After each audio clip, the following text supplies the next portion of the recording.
যাই হোক, গতকালের মতন আজকেরও ইম্পর্টেন্ট লেভেল হচ্ছে 25,840 লেভেলটা। বাই চান্স নিফটি যদি এই 25,840 লেভেলটাকে নেগেটিভলি ব্রেক করে, সেই ক্ষেত্রে কিন্তু আমরা ইজিলি 25,780 থেকে 25,800 এই লেভেলটাকে দেখতে পেতে পারি।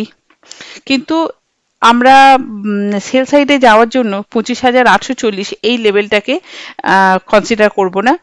আমাদের কনফার্মেশনের জন্য আমরা 25,780 থেকে 800 এই জোনটাকে ব্রেক হওয়ার জন্য ওয়েট করব। যদি নিফটি এই জোনটাকে সাকসেসফুলি ব্রেক করে, সেই ক্ষেত্রেই আমরা সেল ইনিশিয়েট করতে পারি।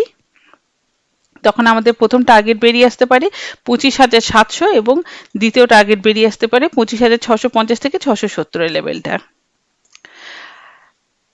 আমরা আগেই বলেছি যে 25,840 লেভেলটা হচ্ছে আমাদের বাই এন্ড ডিপের জায়গা।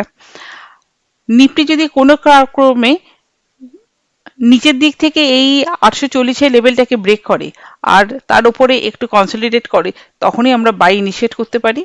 সেই জায়গা থেকে আমাদের টার্গেট বেরিয়ে আসতে পারে 25,920 লেভেলটা এবং তারপরেরটা 26,000 লেভেলটা।